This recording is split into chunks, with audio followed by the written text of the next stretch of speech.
Welcome back to Where's My Sports At? On today's podcast, we are doing a post-mortem of yesterday's game between the All Blacks and the Wallabies. Joining us today on the panel are from Brisbane, Paul Whaiopo, Rugby Director for the Ipswich Rangers, and from Rotorua, New Zealand, my partner in crime, Jimmy. Welcome, lads. Great to have you back here for another convo today.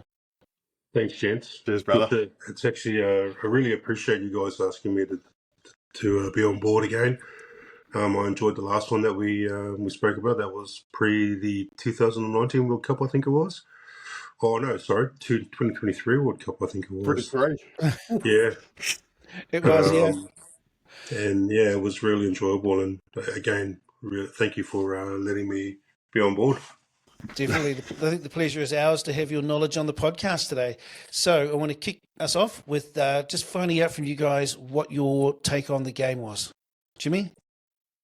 Well, I thought when we were up by 21 points, I thought we were going to go back for the greatest game of all time at the MCG again, where we shot out to 21 points and then Jonah Lomu scored in the corner. But we didn't have Jonah this time. We had Ronnie Clark's son, Caleb, but he played well.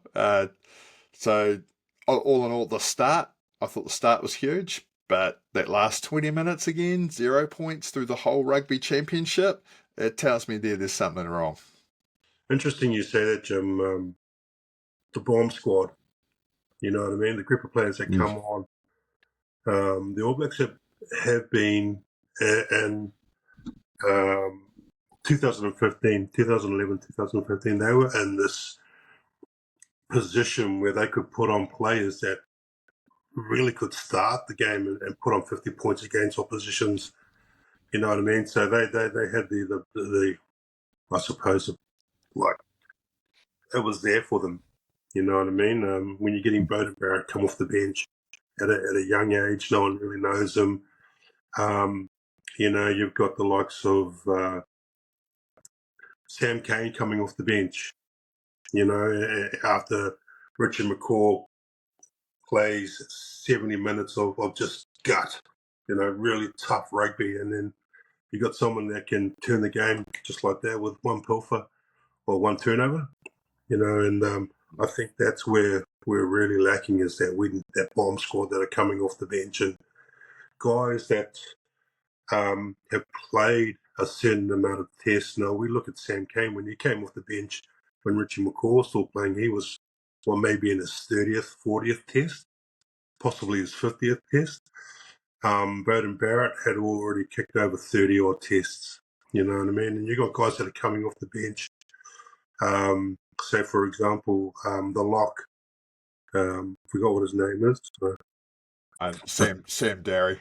Yeah, you know what I mean? He's in his third test or fourth test or fifth test pre that, you know, like 2011 to 2015. They had guys that almost had, you know, say maybe 800, 900 test caps. Maybe not so much that, but, you know, at least pushing over 1 to 200 test caps coming off the bench. And that's the big difference is we don't have that spark. I would say but there's no spark that comes off the bench, and whatever spark it is, it's Super 15 or Super Rugby spark. And really what we need is they need international spark, and they just haven't got it.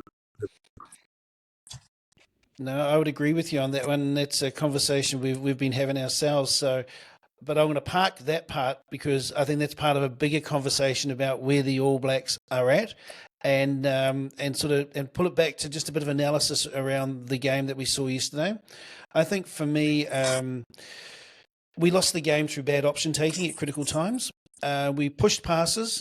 And we weren't being very clinical in our passes. And we get hammered on social media for it, but I think DMac was our worst offender. You know, I looked at potentially there were 8 upset the whole Chiefs. Look, I think DMac is a great broken play player, and Super Rugby gives you more options. International rugby needs a different type of person running the show. I counted potentially 8 lost opportunities in this game. And 4 of them, I think 3 or 4 of them came from DMac. He was the largest contributor to potentially lost opportunities. Now we've seen like a long enough time of DMac being in the 10 jersey, and he's great off broken play, but no, he's not creating that structure that they need. And maybe that's a role that Plummer could play and bring DMac off the bench, because DMac's a game breaker. He's so fast and so quick. And maybe it's an opportunity to look at revisiting how they work that. There's a lot of chatter going around about Richie Mo'unga coming back, and with DMac, he's signed with some French club on sabbatical.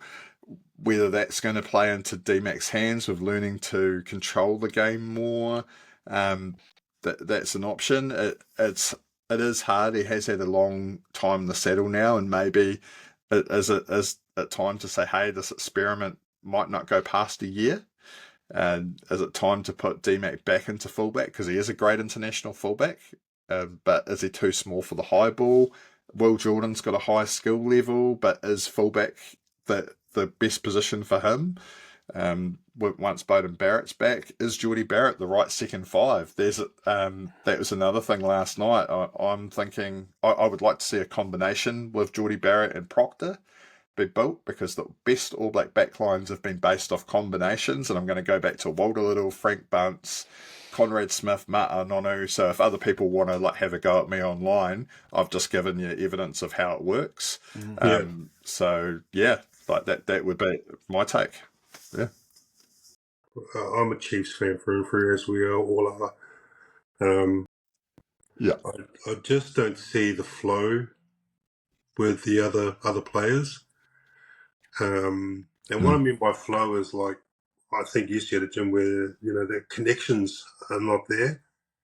Like, whether or not he's running 2 steps ahead and they're 2 steps behind, or they're 2 steps ahead and he's 2 steps behind. Interesting. I watched I can't remember if it was a documentary on Stan or where it was. Prime Video might have been where it was the 2000 and just before the 2019 World Cup, I think it was, or might have been just after the 2015 World Cup, where DMac was brought into the program, and he copped a lot of criticism from, and not harsh criticism, but I think in one of the conversations they had was, son, you got to cut out that cut out pass. You got to, it's just not part of our game, and I just don't see I don't see no flow with DMac there.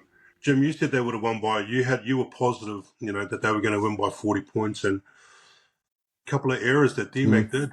That's 30 points we put on them. 30. We're almost hitting 40 points when we score those 2 tries. It was interesting to see Plummer come on board. I think it might have been the last 2 minutes of the game. Like, what can you do in 2 minutes? Oh, that's silly, isn't it? That's just to 76 minutes. Yeah. Yeah, you know what I mean? Like, and that's the hard thing. Plummer's the sort of player that should be starting if he's in a team at all, because he's not going to have an impact. He's going to direct the game. Yeah. And that was something there that I didn't understand either when he came on. Like, why are they bringing him on? Yeah. It almost goes back to that that thing where the All Blacks used to do a long time ago, where they and I if I'm wrong, forgive me, but it was almost like he was given his All Black cap. You know what I mean? Like 2 minutes in the game. What can you possibly do with 2 minutes on the game, except feel the enjoyment of winning the Bledisloe Cup? Maybe, because that would be a good buzz. You know what I mean? I'm going to go back to your point where Proctor and Barrett, Jim. Interesting, because they were the Hurricanes centre pairing. You know what I mean? Yeah. And if you get 2 guys that know what they're going to do, like, Nonu and Smith. Smith. Nonu and Smith. They were like bread and butter. You put them together, and Smith wasn't our strongest athlete, but man, he could slice through any defensive line and still be able to put the person in the gap. You know what I mean? And Yeah. Yep. I got a question for you, and something someone said to me yesterday. Is DMac just there till we get Richie back? You know, is because we were wondering, why is he playing him? Why is he playing them? Is it just there because he's out of what we've got? He's got the experience to put on the field, but he's never going to be the long term option. Is it just a placeholder? And like we know he's going overseas, and then I think even he knows is probably All Black time. His first five is probably up. I think with that there, though, that they've got the former World Player of the Year first five that's just sitting around the team, this guy called Beauden Barrett. Why can't he play first five for the All Blacks? He was brilliant years ago, and all it was they just didn't know how to combat rush defence. And they've worked that out now. So I've got an answer to that, and when I'll go back to what Paul said earlier, when he went back to those earlier years, and I see the Box may fall into the same trap. But right now, they're thinking, all their fans are like, we've got this great team, we'll just blood new players will come through. But I think you have, and Paul talked about those X-Factor players, Richie, and those sort of guys. And when you have a team that's got a core like that, you can bring on Bob Marley, and they're going to look good, And so I think ones like Beauden Barrett, super talented guy, really great player in a good team. Will Jordan, fantastic guy, amazing talent, really good in a great team. But you take out those superstars like you talk about Richie and co that we had, and these guys are not looking so flash anymore. They can't win games without those sort of people around. So I think Beauden, 2015 World Cup, brilliant. But are these guys just the extra, the icing on the cake, but not necessarily the cake batter? Well, maybe it's time to have a look. We've got to have a serious look at our forward depth, a serious look at it, because Sam Cane's our lead open side flanker. Do we need to seriously look at switching and putting Artie at 7? And do we need to blood a new open side? Because Dalton Papali'i's fallen off the cliff. Wallace Satiti is amazing. I can't believe how young that kid is and how good he is. How good is he going to be? Well, can you imagine him at open side flanker? Like honestly, I see him the way that he gets around the field. If they blood right, then and they put a strong foundation on him. He's your open side. He's your open side guy there. That's what I see. You know what I mean? So you put 2 or 3 years into him. 2 or 3 years we go into a World Cup, we've got a number 7 that can play number 7 that has been, he's looking at possibly 30, 40, 50 caps now. That's a rebuilding process, you know what I mean? Like everyone's talking about Razor and, he's not the right man for the job. I mean, Jesus, it's his first proper stint at this, you know what I mean? And he's been given a team that we've talked about, a bench that has only got 30, 40 tests in between them. You know what I mean? And they're at that stage where it's rebuild. And one thing that we can do is we can look at rebuilding players in positions where, hey, you can play number 8, you can play number 6, but I really see him doing really well. And you watch his game against the Springboks and you watch his game against the Australians, Satiti, and he was all over the show. He didn't pilfer as much, but that's because that's not his job to pilfer. But if you put that into that position, all of a sudden you see a guy that can be all over the place as well as pilfer when you need him to pilfer. So, what do you think of the Wallabies? They almost beat us. James Slipper, most capped Australian of all time. Well done. Yeah. Wow. If the boys don't get up for that, then there's something wrong. And I'm really liking Wilson at captain. And I don't know if he watched the last bit of the game where he actually went up to the referee. Yes, that's his job. To actually say, hey, ref, can you please look at that? Because, he's grabbed up here, turns over to a more. Then it's game over. Whereas potentially it could have been possibly a run and neck penalty. They go 30, 40 metres on the thing. No, it's game on scenario. So, I've always thought he was a good captain. I just think they have to get that real nagginess, get that out of their system.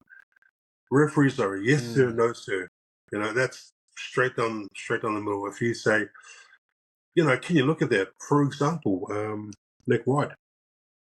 I must have heard him scream, not straight, not straight, not straight, about 6 or 7 times. And then the referee pulled him up after the next break and said, if you keep talking to me like that, then there's going to be a problem. Not in those words, but that's what he said. Yeah. You know what I mean? And I just think the way that Wilson approached it, yes, he was asked to do it. I'm just going off a bit, but that's where it stems, your leadership. And if you get a strong leadership, everything else should fold around that. And it's ragtag, same as Razor Smith's being put in a position, like it's ragtag. And unfortunately, we don't have the cattle here in Australia to go up against the likes of the Irish, the French, the World Cup champions. Just, I don't think tactically we're strong enough to beat any team as well. Both sides, Australia and New Zealand, like tactically we're just not there. Skillfully, we're just not there. Yeah, and you're right. I see that with us as well. And I wonder, with the style of play that we played in that game, we're forcing things. Is it because of the pressure that's on the All Blacks? Are we playing with a lack of confidence? Are we playing desperation because we've had these losses? Or are they trying to play a game plan of quick ball and they aren't getting it right? These are the things that are coming up for me, and I think you sort of talked about as well with what's going on, Paul. What do you guys think is the reason for it? Yeah, I think there's a couple of things with watching the Aussies last night. They had a better impact off the bench than what we did. That was one thing. The 19 that came on from Aussie, I didn't get his name, but he was just a monster. He ran over DMac and ran over a couple other people.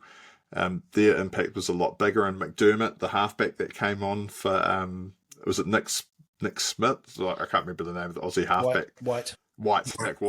So when McDermott came on, the flow of the game and the speed of the ball off the ruck started getting faster and faster from Aussie, and then they started putting a lot more pressure on the All Blacks, and I think that was the biggest impact that happened from them.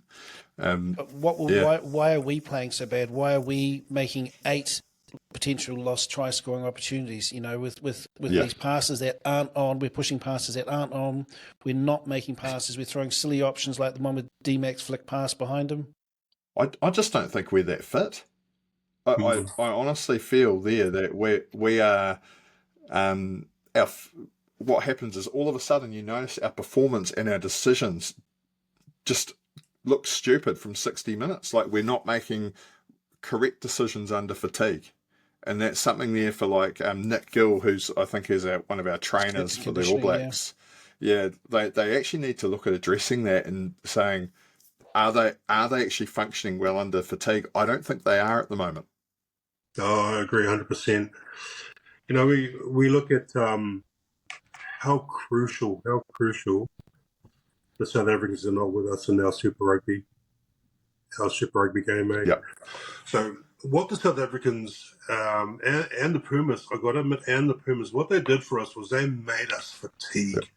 Yep. They punched our bodies to the fact that we played 80 minutes of just gut-wrenching punch rugby. So it built our bodies, it gave us that ability to be able to handle that punch from the first kick to the first minute to the last minute, because whatever they brought on, it was the same intensity. So now all of a sudden, and again, I'm going to, Australia rugby just doesn't offer that. They're under a lot of pressure. They've had losses. They're not performing as the way they're expected to, but that can also force you to do silly things to go for that win, can't it? Yeah. But it's like we saw it the game before with Sevu Reece as well. He got sent against the Springboks. He got sent off for doing a simple thing with at the last minute he was looking up to catch the ball. He looked at the guy and then tackled him. It's just those little split second decisions, and training for it is making the it's just repetition, and making sure there that you're getting that training in. Are they panicking? Maybe. But that we goes just haven't back been put under this pressure. Yeah, and I think again it goes back to what's being coached. I mean, are we coaching that? Yes, I know it's an extra thing that we have to add to our repertoire of coaching, but hey, that's what we're there for. You know what I mean? And good coaches build that into their program. They build that into their session where you're still doing your hour session, but it's just something in there, and you can spend 2, 3, or 4 blocks on that. Just boom, and then move away from it, change it to something different. But you put it in there. You're planting your seed, eh? Okie dokie. I want to take us back full circle now to where you were before, Paul, where you were talking about our bench and what we have to offer on the bench, and the amount of experience of players we have to choose from for the All Blacks. What is and this is a debate that's been raging online and will rage online for a while. Are you suggesting that our current selection policy isn't working? Of only being able to pick within New Zealand? What is our goal? What's our goal? Our goal is to produce the best rugby team in the world. And if it means only going from our foundation rugby, which is NPC rugby, upwards, then that's unfortunately that's what they got given. That's what they have to pick from until the door opens where it becomes, yes, we can grab from our experienced players. What are we doing when we do that, though? If we're bringing them in so that they guide the younger players that are coming up, then that's fine. That's probably the best thing that could ever happen for New Zealand rugby. Also comes down to who's been selected as well. You got to feel really, really sorry for Riccatelli. And the reason why I say that was I've watched him more. I've watched him, and man, he was an absolute. He was a beast in the Junior Rugby World Cup against I think it was a French. You know what I mean? You've seen highlights of him, and he was an absolute beast. I don't know if you know, but I heard a rumor that he got sent home from an All Black camp because he was too overweight. He got caught eating KFC in their in his time out, like a lot of KFC. I don't know if it's true, but it's a rumor. And it was during the Steve Hansen, his era. So and you look at that and you think you've watched them more. Come on, the Argentinian game where I think they lost. He come on, he threw a line up, went over the top, turnover ball. He only appeared, I think it might have been for 10 minutes in the South African game, and then he never played. Cody Taylor ran off for an HIA, I think it was, and that was during the 60th minute, possibly. And then Amor came on, might have been the 50th minute. Amor came on for a couple of wobbly lineouts, ran a couple of upright, runs, and then went off, didn't come back on. He's your impact player. So if he's not being an impact, then he's not doing his job.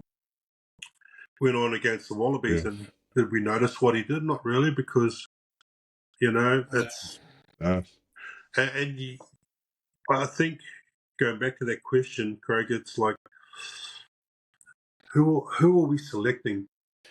So what I'm hearing from you guys is the policy works. It's doing all right for the All Blacks, so we don't need to consider being able to pick players offshore. I think we're doing good. I think we've got to look at our domestic competition. We keep rejigging it and things. I think it's as simple as this, right? We've got 14 teams in our in our Div 1 comp split into 2 comps. That makes no sense for me. It just looks stupid.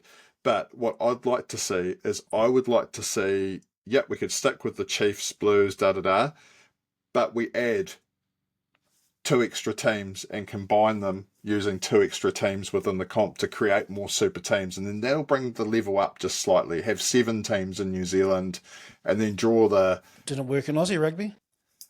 Yeah, but we know... What else can we say about Aussie rugby? I won't say too much. But like you could bring in the Jaguares. You could bring in a team from Japan again, and They're you all could playing bring in in Europe those. now. The Argentinian players are all playing in Europe. Yeah. So they're not going to come back to play Super Rugby for that money. So, sorry to interrupt you, but my question then is Super Rugby the best rugby competition in the world? No. So why are we only picking players from not the best, and why aren't we sending players up north to get the experience in the best competition in the world that we can then bring back and include in our squad, like as a bomb squad, but also bring back that knowledge? So why have we got this isolationist policy that we're afraid of it? What's the fear? What would go wrong with New Zealand rugby if we did that? Because we don't like change. Yeah, I heard something interesting. I heard something interesting about because we've been somewhat the best for so many years. Like you said, Jim, we're we don't like change. We're afraid of change, and we haven't really been able to change or adjust and adapt. And to be honest with you, I'd like to actually see a team. 2 teams, 3 teams from a province, even 4 teams. Central Vikings, mate. You know what I mean? Bring them back. 4 teams, and I know logistically it's just not possible, but and I don't know if New Zealand Rugby Union will ever have the funds that they ever did have, but why not enter a team, 2 teams, a north side, a northern zone, a southern zone, play in the URC. You know what I mean? And you pick possibly 4 players per franchise, or you go into your NPC season, you get a handful of players from the northern district, from the southern district, and then all of a sudden they're building to play in the URC, or players from the Super 14 or Super Rugby franchises, because the URC plays after the Super Rugby, so they're playing. I think they're playing now. You know what I mean? So the guys that aren't playing All Blacks, enter them into a competition where they're playing in the URC.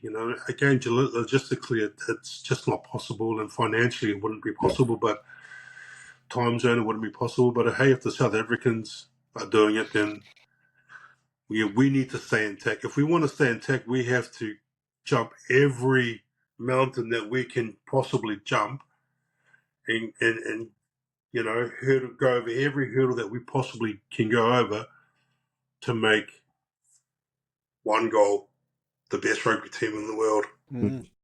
Want to touch on this maybe as our last point, otherwise we'd be here all day. You're talking about the box and the aura they have right now. So I sort of, we all, being All Blacks fan, we run it through our All Blacks filter, which says, they're like the 2015 All Blacks. Now, that Bok team is built around also a core of some really experienced, really, really top-level players. When they drop out, will the Springboks go through the same cycle that we're going through now, or will they negate that more so because they have that different selection policy? I think they got a very, very clever coach. Yeah, I agree. I think he's one of the most. We'll look back on this and we'll think he was like the Wayne Bennett of rugby in terms of what he's done. But he's done more than coaching. He's set up that whole program, that whole plan of how they work is under his. It's like you don't know if there's a chairman of South African rugby because Razzie runs the whole show. It's like the equivalent of Razor running the whole show. With us, we have Robinson and Razor, and they could be like this. Whereas Razzie set up that whole program of what he wants to be the best, which is what Paul said. So Yeah. you don't see them having a dip when they lose all these top guys like Sia, Peter Steff, Marks, and the other guy, Quagga, who are getting on in years? I just think with their current setup and then the way that they've gone, have you ever watched The Rising Sun? I think it's called the South African documentary, Chasing the Sun. Chasing the Sun. Have you ever watched that? That's so good. Yeah, painful. pre the 2000 and I think it might have been 2023 World Cup. Their biggest emphasis was on before them joining the URC. Their biggest emphasis on let's get the URC right. Let's get all our teams playing in the URC. Let's get them right so that corridor or that pathway is all sorted so that we can link up to the South Africans. So if that's their pathway and it's going to be strong for them, then I don't see any issue. I can't see any issue with them not being able to sustain their cattle. You know what I mean? Yes, they'll lose the experience, and it's Rassi actually had Sia Khaleesi in the coaching box this game against the Argentinians, and like everyone's talking about Rassi being he's changed the game, but at one stage, Smithy was the professor. You know what I mean? So Yeah. he's just made things. He's exposed things that we all wanted to do. It's not just his coaching; it's the setup that he's created there. The setup, yeah, that's probably you guys hit it on the head with. It's the setup, and if there's no pathway to going into what they want, the best team in the world, and the setup is you do URC. We'll play a little bit around with the Rugby Championship, but our common goal is URC will provide the strongest players for our nursery, and then we select from our nursery. See, because what they're doing now is they don't have to worry about drip feeding players in, i.e. us thinking about bringing Mwanga in, you know what I mean, all the players from overseas, because they're already playing top-level rugby. Whereas we're still playing in what we would now be a Tier 2 rugby. You know what I mean? So that's the way that I see it anyway. The URC and the Heineken Cup, they're top-level rugby. And if you're not part of that, then unfortunately you're probably 2 leaps away from where you should be in rugby.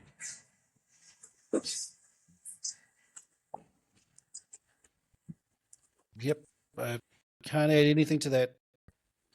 Yeah, it's a good note. Yeah, cheers for joining us today, Paulie and Craig, mate. Another great episode where I don't know how many we're down now. We're up to 50 odd. Oh, I don't know. We wouldn't be far off. So you included the ones for the audio podcast as well as the video. Hey, that's what we do. We love sports, and if we've got someone to talk to or lend their ear, or if I can get something from you guys that's a gold nugget, then that's a gold nugget. And every talk that you talk is something that you learn. So, no, I really appreciate it, gents. Yeah. Definitely. Thank you. And to our fans out there, thank you again for tuning in. And we'll see you all again next week, where hopefully it's a little bit more of a hopefully it's a 40-point win for the All Blacks. And hopefully the Springboks can get back up after that Argentine loss this morning. Sorry to our Boca fans not talking about the game this morning, but it was a little bit too close to our record. So, however, did watch the game or did see the score, and sadly they went down to Argentina this morning. But it could be the wake-up call they need. The All Blacks used to need that wake-up call years gone by, and sometimes you learn a lot more from your losses than what you do from your wins.